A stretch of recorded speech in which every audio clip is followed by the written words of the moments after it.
There were a lot of cameos in this week's episode of Pokemon XY&Z.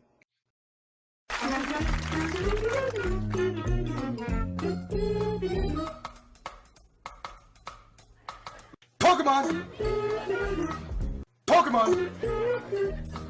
Pokemon!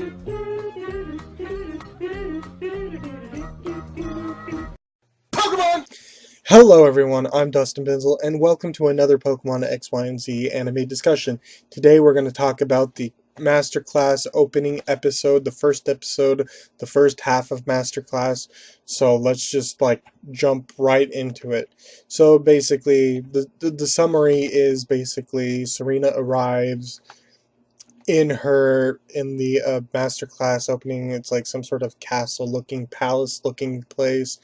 Of course, Shauna shows up, Miette shows up, Nini shows up, and there's all interacting with each other, and Miette saw saying if asking Ash, at least from the quick translations that I've seen, she asked Ash if it was up between Miette and Serena, who would Ash vote for, and then Ash is all basically, the translation I think said something oh, I would vote for Serena with all my heart, and I think that was a little misconstrued or whatever in the instance that Miette thought, oh, wait a minute, did something happen between you two, Ash and Serena? But obviously, uh, Ash was just speaking just normally as he probably would, so no, that's not what Ash really meant. So Serena's like, no, Miette, shut up. And then Ash is a little confused or whatever, and anyway, then it continues on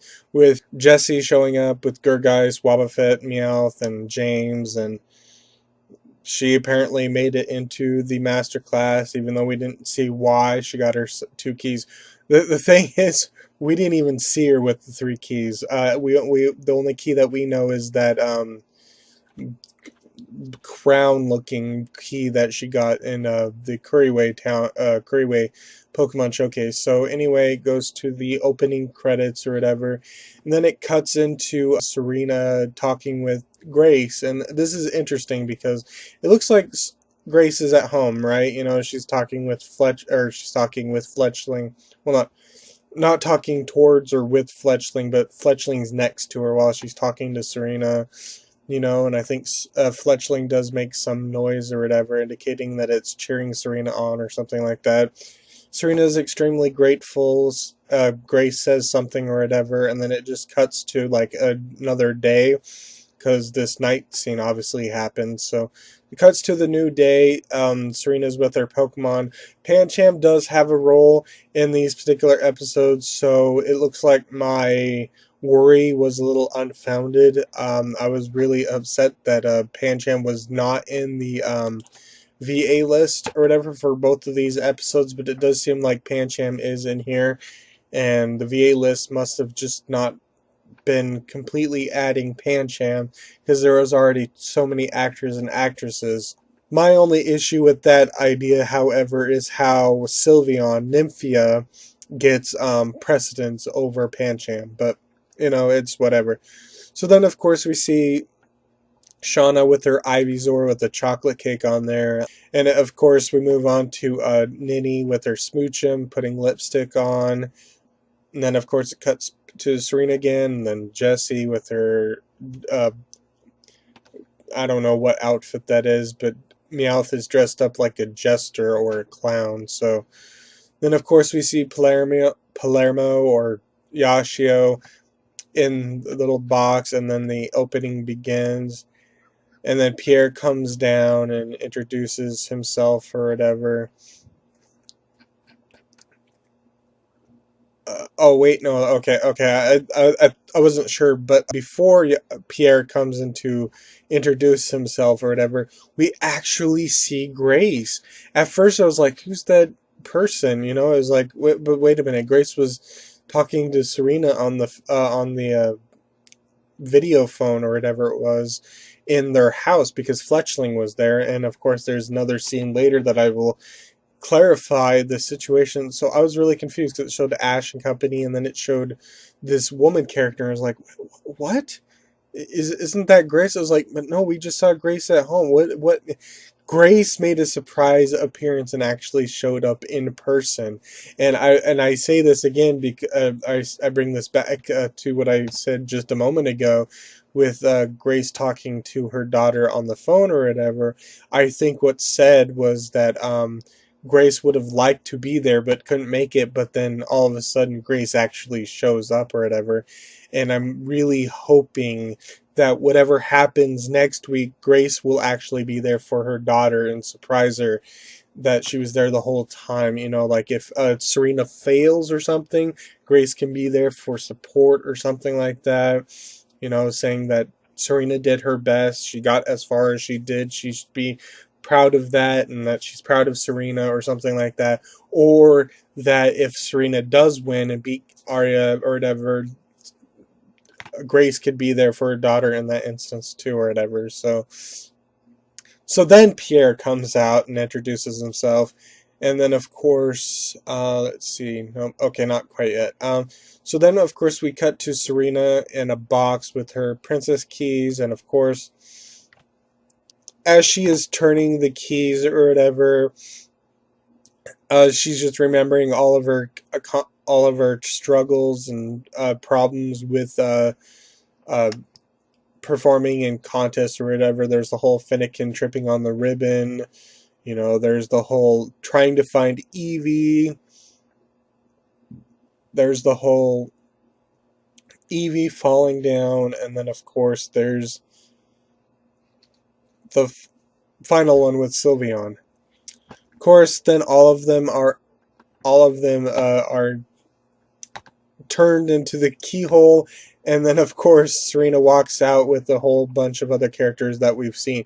And at this point, we get a whole lot of cameos. Of course, it cuts to Grace, who's like applauding, and then of course we run into Trevor and Tierno, and then of course it's Sycamore with Cassette and Sophie, and then of course it cuts to Alexa and Viola.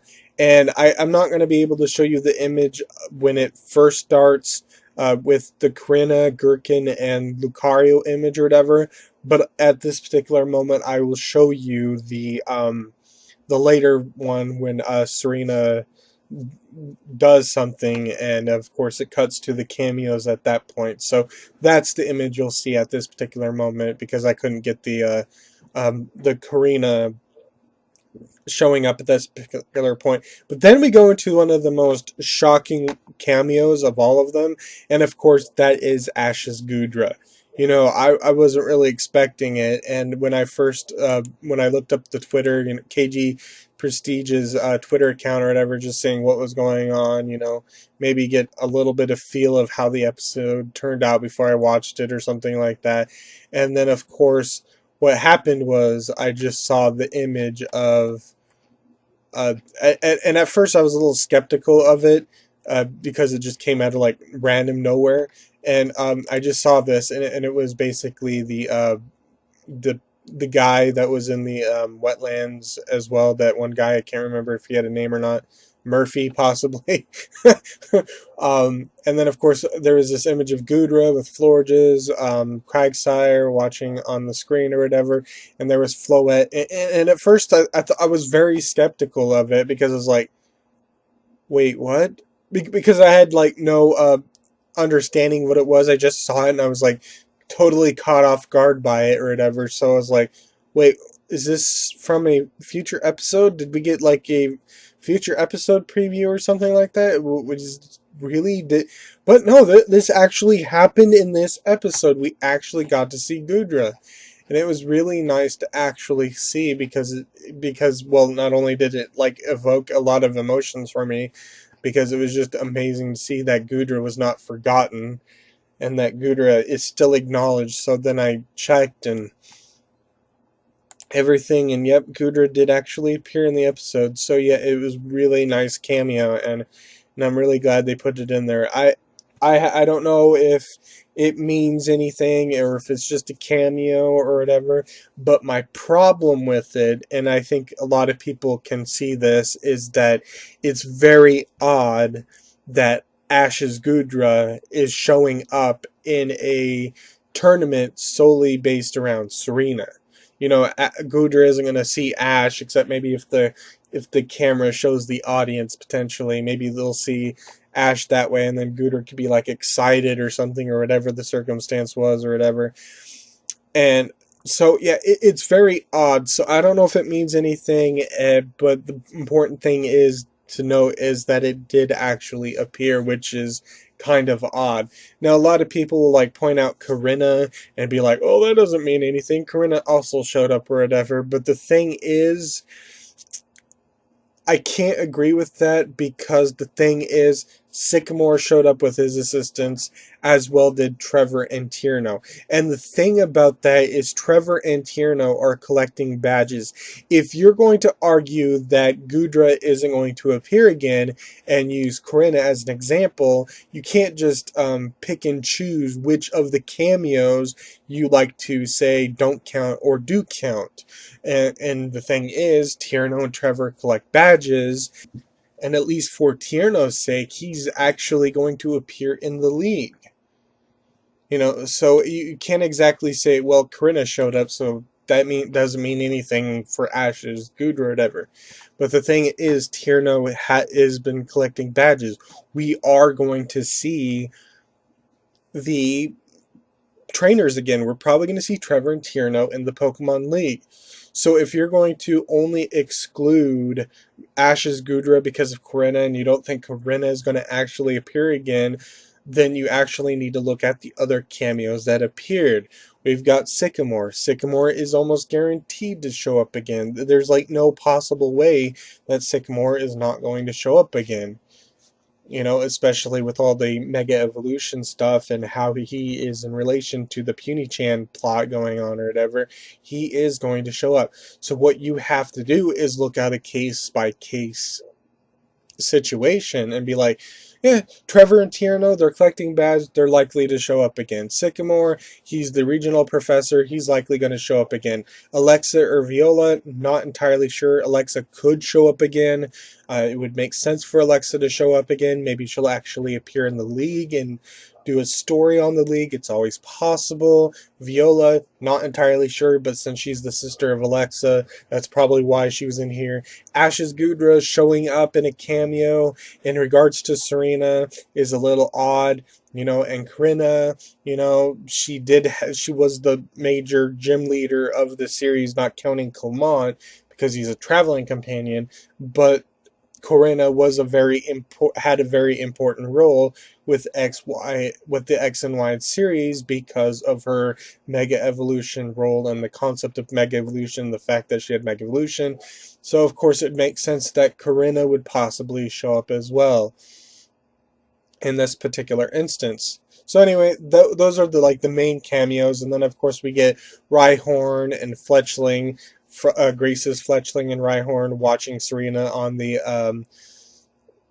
laptop, and there was a joke about how how are they going to turn it off or change the channel or something like that, and it would be kind of weird. But Fletchling does have a beak and has little tiny scrawny legs, so it's possibly it could push something or whatever. I mean, Rhyhorn doesn't need to stomp it or something and break the computer or something like that.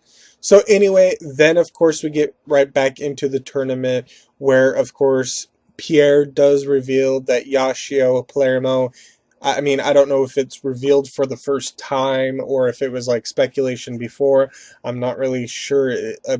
Yashio is an enigma for me, but basically at this point she is revealed, or revealed to me anyway, that she was an ex Kalos Queen in the past, and I don't know who she gave her role up for. I don't know if it was Arya or it was just a bunch of other Kalos Queens that happened by, and Arya was the only one that reminded of her old days before Serena, or whatever the circumstances was. So yeah, so it is nice that actually that is why Yashio was revealed, is because she was a former Kalos Queen at some particular point.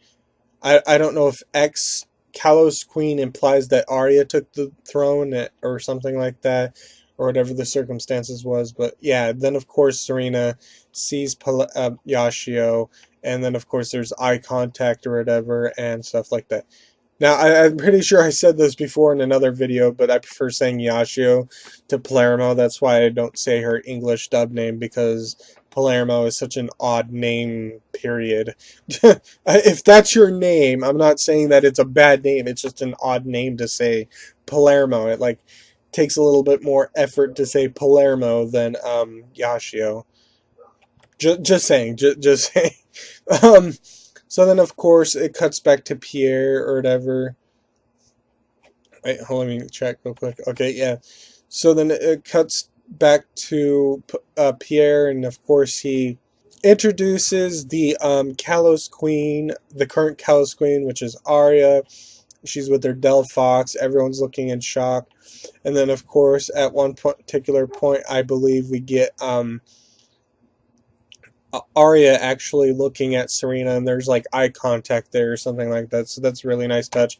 Then we cut at the hot half break, and the third thing is the Daredog, which is like Japan's Who's That Pokemon, basically.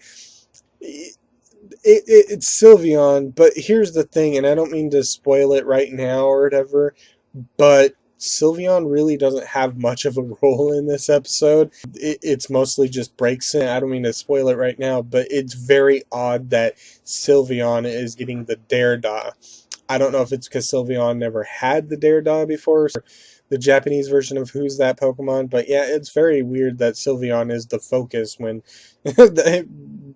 Sylveon didn't get that much focus in this episode. So anyway, it cuts back into, okay, never mind. I was a little off. It was after the break that Arya looked at Serena and they had that eye contact. It's hard to tell when I don't have a frame by frame gallery of images to look at. Then of course Pierre's like shows how the tournament, how Masterclass is going to show up, and they're doing a tournament bracket, like versus, and if you win this you move on to this, and you move on to this, and then of course you win and stuff. And there have been a lot of mixed reactions in regards to this. The one thing that basically says is that there is no theme performances within Masterclass, and it's basically all free performance for that, except the preliminary rounds, I guess you can say. Those are based on using one Pokemon instead of all your Pokemon. At least I think that was the case.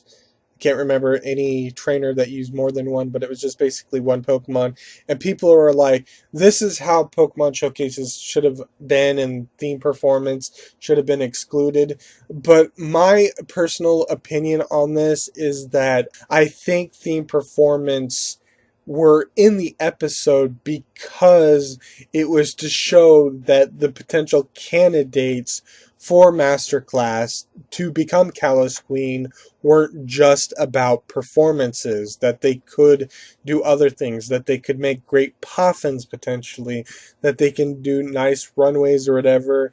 I don't know what the Rhyhorn thing was to show, but other than maybe that you're strategic and strategy based or whatever. And I think that's why theme performance existed. Now, the thing is, the reason why I think there are tournament brackets is because I don't think there's enough contestants within the normal showcases to actually do a tournament. Hello, everyone. This is editing Dustin. First off, I want to apologize for how crappy this review is. I know I left some ums and uhs in there. Probably while I'm talking right now, there will probably be some ums and uhs, but I just wanted to cut right here just to let you know that what you're about to see is not exactly what I meant to say, and I kind of overlooked the thing, but you'll still see what I'm talking about. What I really mean is, what you'll see is, I'll say this in various ways, but I won't connect it.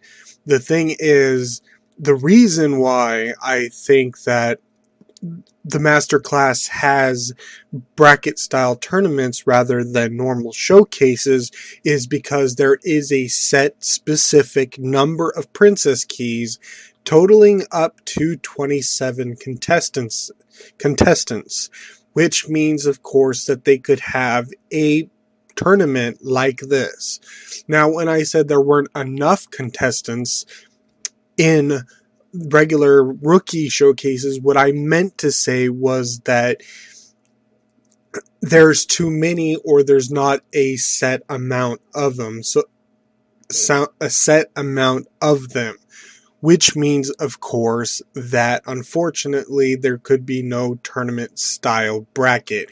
I assume for other official tournaments that we've seen involving battling, there's a set number of people that can actually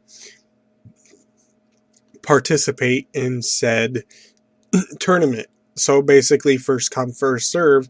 But I don't think that's the case with rookie showcases and things like that, where everyone can show up and participate in this particular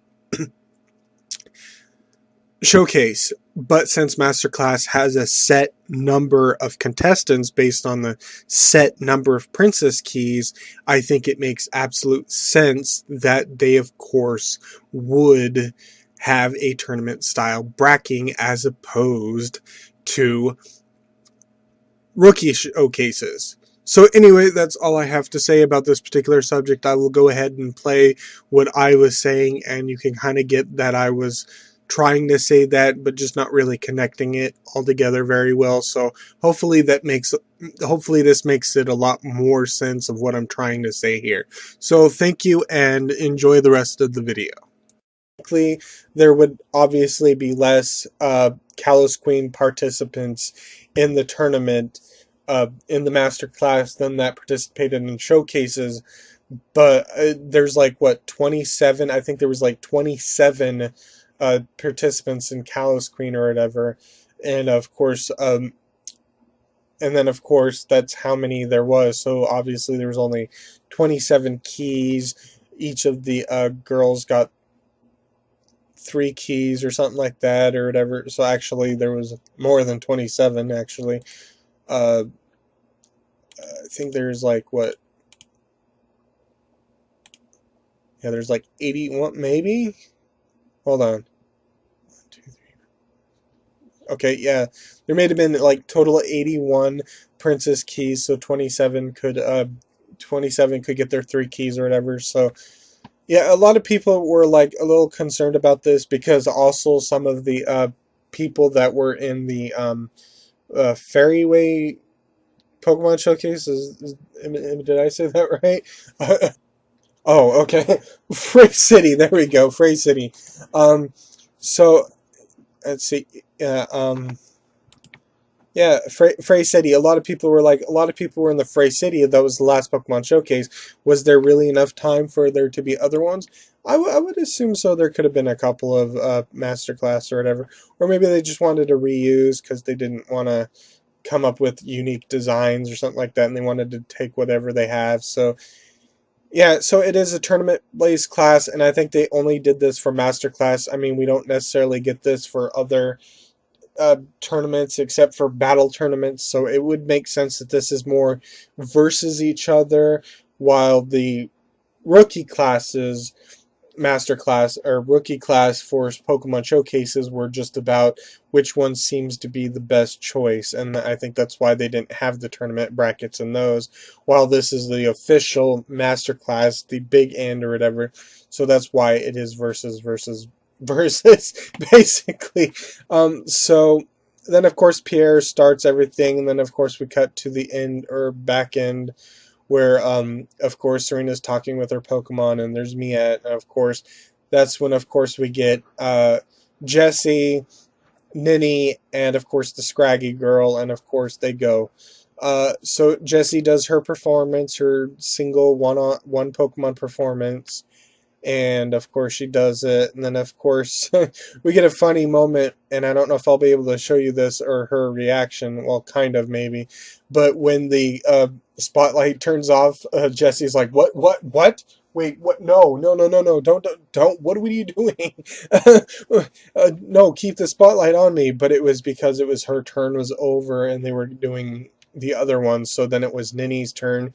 She did the heart stamp thing or whatever, where she did things with their Pokemon, and then of course we get this adorable Scraggy girl.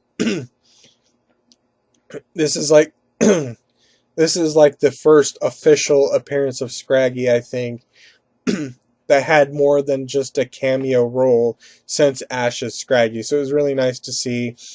And then, of course, it uses like Focus Blast and I think Karate Chop or something like that. Uh, and Scraggy looks really nice in the Best Wishes graphics or whatever. Like if Ash were to bring his Scraggy back, it would probably look kind of nice or whatever. So then, of course, then what happens is it goes back through. It like cycles through. So basically, Masterclass, your single performance, your single Pokemon free performance is basically you do quick performances. Or whatever. So it's kind of like how I believe voice singing competitions are done with multi-chorus or something like that. Like if you're doing a song and multiple people are singing it and it's a competition to see who sung it best, what I think it is basically one singer sings one verse or whatever, then another singer sings the second verse, and it just like cycles between them, and they each like sing a particular verse and to see who was the best one. And I think this was exactly what happened here in regards to the preliminary rounds, I guess you can say. And then, of course, Jessie gets really into it when it's her turn again, and then it cycles through. And then, of course, we learn at this particular point, and this is where, well, not quite where the Karina image shows up. I forgot about that one, but this is where we learn that everyone who's watching, as well as the audience members, can vote. So basically, this is a lot like singing competitions, I believe, where you can vote online or you can vote with your phone, basically, or if you're in the audience members, you can vote there as well, and you can vote for your favorite. So everyone was voting for whoever they wanted, even Sycamore, Cosette, and Sophie. And then, of course, the audience members with their colored sticks or whatever, and everyone's like wondering what they're going to do. And of course, because of the spoilers of next week's episode, Jessie wins the competition. And of course, Scraggy Girl's a little upset or hoping to win or whatever, but she doesn't win. In fact, she was the least favorite out of all the other ones. And then, of course, Ninny starts crying, and of course, that was a sad moment, very emotional moment. Meowth and Wobbuffet are happy. I think Serena's a little scared or nervous. I don't know if she feels sorry for Ninny or if it's because she's worried about how she's going to play a role in the competition. So then, of course, Miette talks to her, something like that, because they are paired up. It did actually show, it didn't really show it that much, and I don't know if I'm going to be able to show you that image, but we definitely see that Serena and Miette, yeah, there is this little image here, whatever, that maybe I can show you that shows Serena, Miette, and another girl or whatever, but it wasn't really that prominent, so it's like really hard to like be like, oh, that's what happened, because it was just so small or whatever. So anyway, then of course Shauna, I think that's Shauna or Fletchling girl, maybe. I'm confused. Oh, I don't think Shauna had her time at this moment yet, so I don't think that's Shauna. It looks a lot like Shauna though. So then, of course, Palermo is watching, whatever, and then, of course, we get into Serena. Serena shows up. We see Grace, who's really excited, and then, of course, it's Serena. Miette, I did that in the wrong order. That's why I was confused. I pointed to Serena and said Serena, and then I totally ignored Miette and went back to Serena. I'm like, wait, what? But no, okay, so it's Miette, Serena, and then a Glaceon girl or whatever. And so then Miette does her performance first, and it's a cotton spore or something like that. And Slurpuff is doing her own performance. And then, of course, it cuts to Serena doing her breaks and performance. And then, of course, we get this evil shot of Yashio, which I'll actually show. And it's just like evil. It's like so judgmental, and it's like, whoa, Yashio, whoa, no, you can no, no, stay away, basically. And then, of course, Glaceon Girl does hers, and then it goes back through the rounds, and then, of course, Serena ends her performance with Fire Blast, of course, and then of course we see Grace, who's happy, and then of course we see who the winner of the competition is or whatever.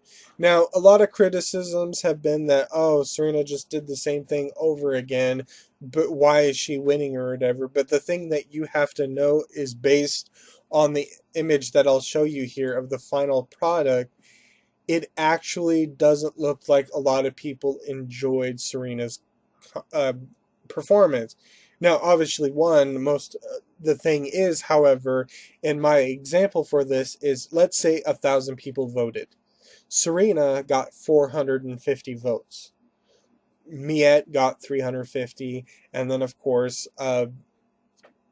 Glaceon Girl got a measly 200 votes or whatever. Add that up, that is 1,000. But what the thing is that you have to realize is that if you did the math correctly, 550.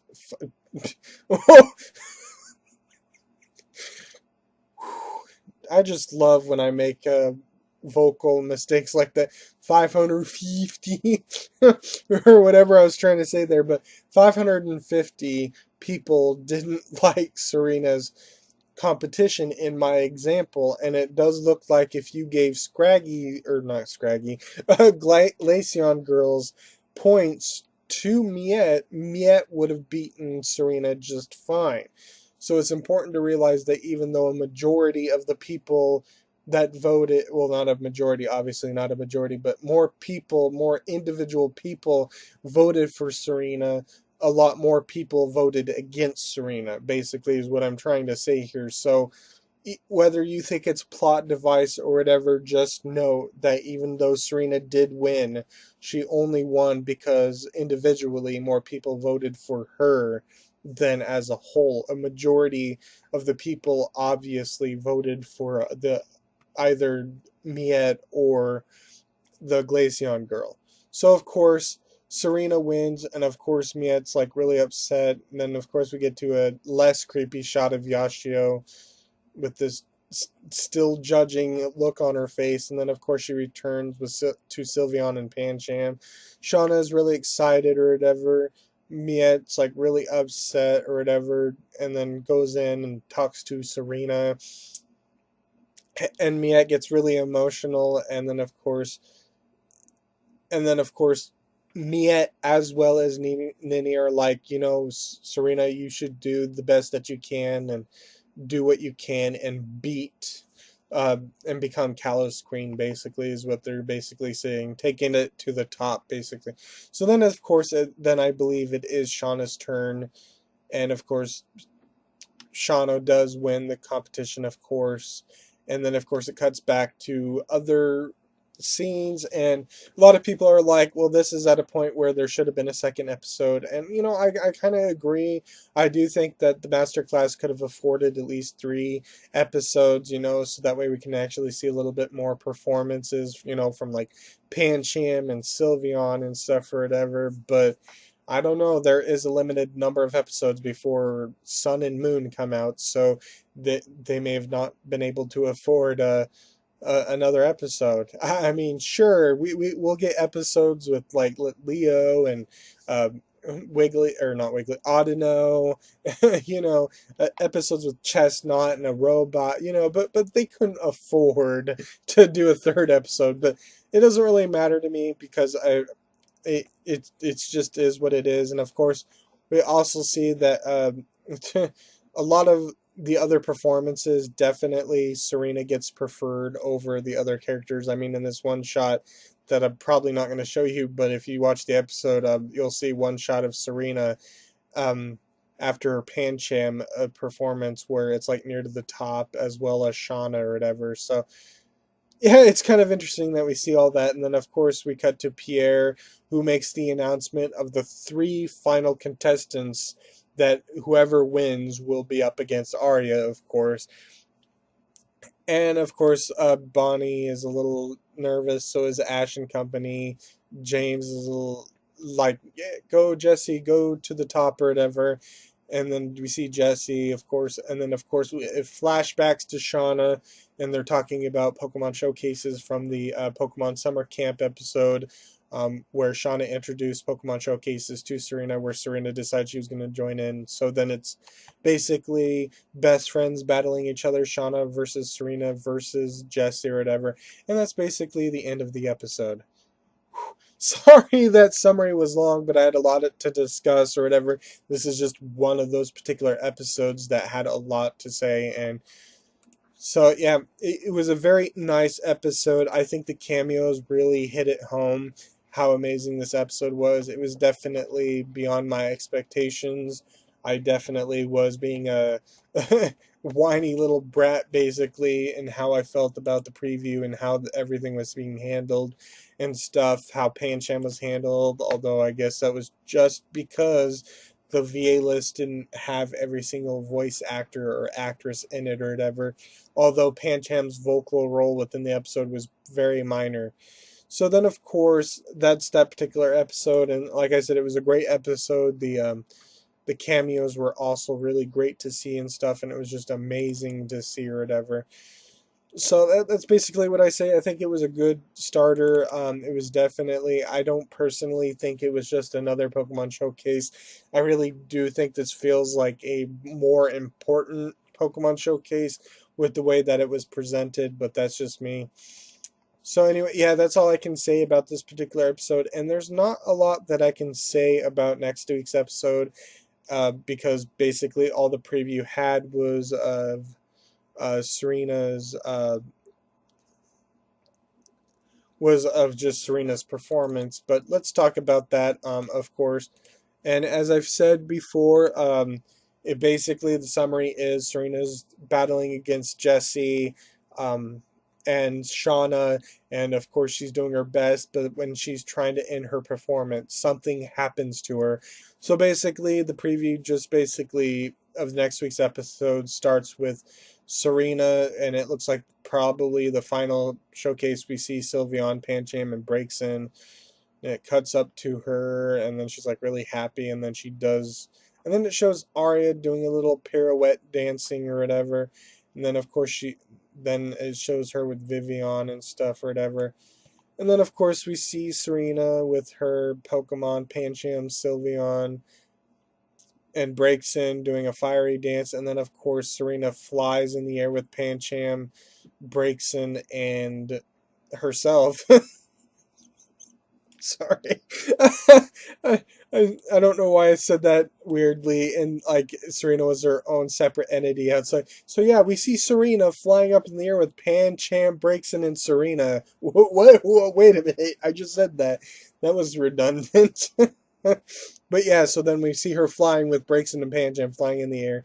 Then of course we see Pokemon using moves and stuff or whatever, and that's pretty much it, you know. And then we get this final ending scene with all our Pokemon and stuff or whatever, and that's pretty much the end of the preview. Like I said, there was really nothing that I could say about the preview, but I guess we won't know until the next episode. And basically, I'm having torn feelings about what could happen. It's either Serena is either going to beat Arya and become Kalos Queen, or she's not. I don't think there's really any way to tell right now what's going to happen. This is actually probably the one outcome that we honestly don't know what's going to happen. We don't even have a hint of what's going to happen. Speaking of next week, I think I did mention in my how Pokemon Sun and Moon would affect the anime, which probably be published around the same time this is probably. I did mention that next week there will be a new ending. For clarification sakes, it seems they're doing what they did with Team Rocket, and I don't think I ever addressed that properly. I apologize if I didn't properly address that, but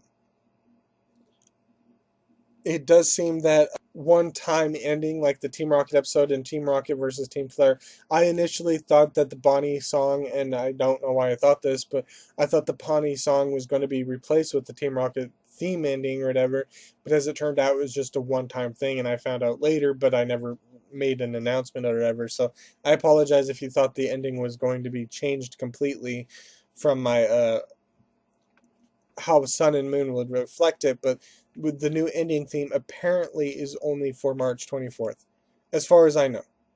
I mean, it's possible that the ending will be changed or whatever, but just in case it's not, know that this is probably note that this is just a one-time thing or whatever. So basically, that's pretty much that particular episode. There's really nothing I can say really more than that. And of course, we have like no more information. Basically, after the Showcase Masterclass, of course, is of course the Bonnie Silva play Panic, a Bride for Clement episode, and that of course is the girl that's interested in Clement, kind of. And I already made my speculations last review about how Bonnie might be afraid that Clement is going to leave forever or whatever because of all of this. So yeah, that's that particular instance, but we have not gotten any information. This is actually surprising. This honestly is very surprising. We've never had this before. We've never had an instance where we only know 2 episodes as far as I'm aware of. And it's really weird that we only know 2 episodes. And the thing is, in April 7th is when Bradford Clement. So yeah, there is that break. So maybe it does make sense because of the 31st being a break. You know, there is a break coming, and I think it's a Naruto break.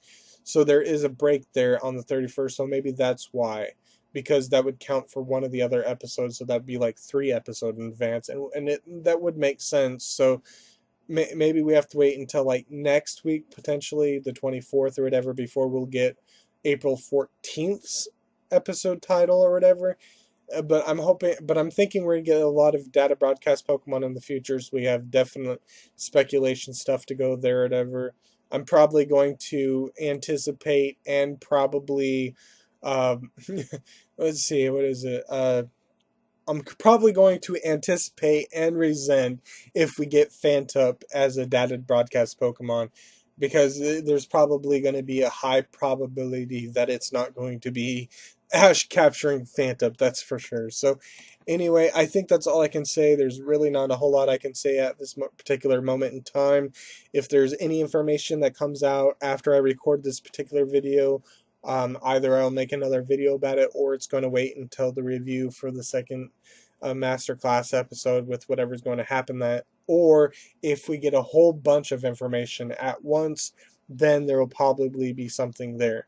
So basically, I don't know what you can expect except my review next week for the masterclass and whatever will happen after at that particular moment in time or whatever. So yeah. So anyway, thank you for watching. I'm Dustin Benzel, and I will see you in my next video. Goodbye.